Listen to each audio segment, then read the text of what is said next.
হাতে মাত্র 10 মিনিট সময় থাকলে আপনারাও এই কাঁচা আমের বোম্বাই মরিচের আচারটি তৈরি করে নিতে পারেন। আসসালামু আলাইকুম everyone, welcome back to my channel Tahmina's kitchen. কাঁচা আম আর বোম্বাই মরিচ দিয়ে দারুণ স্বাদের নাগা আচার তৈরি করে নিলাম। এই আচারটা তৈরি করা যতই সহজ, খেতে কিন্তু দারুণ মজার। ভাত, খিচুড়ি যে কোনো কিছুর সাথে খেতে কিন্তু দুর্দান্ত লাগে। কাঁচা আম দিয়ে বোম্বাই মরিচের এই আচারটা যাকেই তৈরি করে খাওয়াবেন, সেই আপনার কাছ থেকে রেসিপি জানতে চাবে।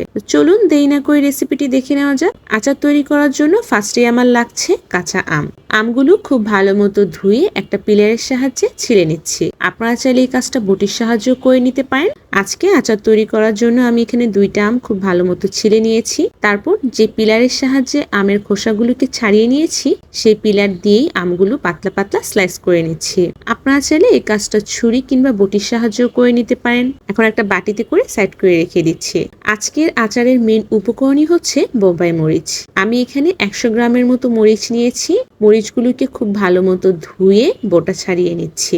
তারপর একটা ছুরির সাহায্যে ছোট ছোট করে কেটে নিচ্ছি। তবে আপনারা চাইলে আস্ত মরিচের আচারটা তৈরি করে নিতে পারেন। তো এভাবে আমি সবগুলো মরিচ খুব ভালো মতো কেটে একটা বাটির মধ্যে নিয়ে নিচ্ছি। এখন আচার তৈরি করে নিব। আচার তৈরি করার আগে ফার্স্টে আমি আচারের মশলাটা তৈরি করে নিচ্ছি। এর জন্য চুলায় একটি প্যান বসিয়ে দিয়ে দিচ্ছি 5-6টার মতো শুকনা মরিচ। মরিচগুলো একটু হালকা ভেজে নিচ্ছি। ভেজে নেওয়া হয়ে গেলে দিয়ে দিচ্ছি 3 টেবিল চামচ পরিমাণ পাঁচফোড়ন। এই পাঁচফোড়নটা আমার ঘরেই তৈরি করা। কিভাবে একদম পারফেক্ট দোকানের চাইতেও ভালো মানের পাঁচফোড়ন ঘরেই তৈরি করা যায়, সেই রেসিপিটা আমার চ্যানেলে আপলোড করা আছে। আপনারা চাইলে সেই আচারি মশলার ভিডিওটা দেখে আসতে পারেন। মশলাগুলো ভালো মতো ভাজা হয়ে গেছে। এখন পাটায় আধ ভাঙা করে বেটে নিব। এখন আচার তৈরি করে নিব।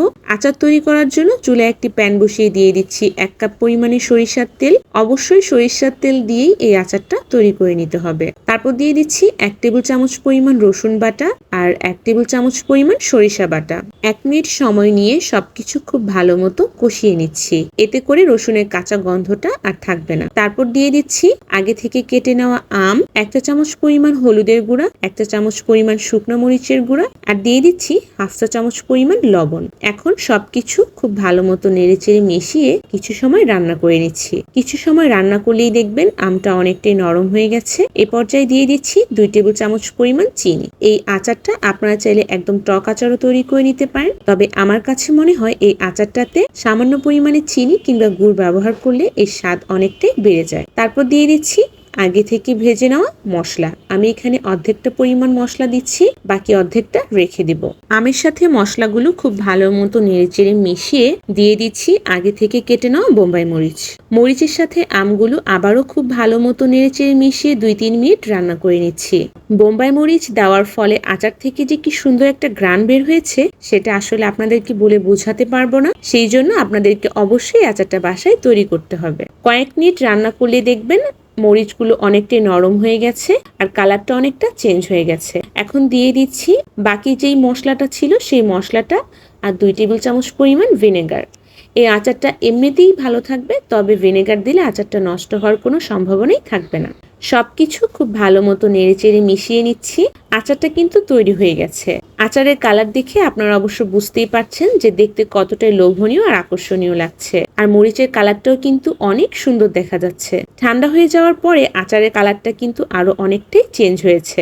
আপনারা অবশ্য ভিডিওতে দেখেই বুঝতে পারছেন। এই আচারটা আপনারা যে কোনো ধরনের এয়ারটাইট জারের মধ্যে রেখে সারা বছর জুড়ে সংরক্ষণ করে খেতে পারবেন। কোনো ধরনের রোদ দেওয়ার ঝামেলা ছাড়াই এই আচারটা ভালো থাকবে পুরো 1 বছর। গরম গরম ভাত কিংবা খিচুড়ির সাথে এই বোম্বা মরিচের আচারটা খেতে কিন্তু দারুণ লাগে। আমার তো ভীষণ পছন্দের একটি আচার। আশা করি আপনাদের কাছে আমার এই সহজ রেসিপিটা ভালো লেগেছে। ভালো লেগে থাকলে আমার চ্যানেলটাকে সাবস্ক্রাইব করে দিয়ে আমার পেজটাকে ফলো দিয়ে পাশে থাকবেন। আল্লাহ হাফেজ।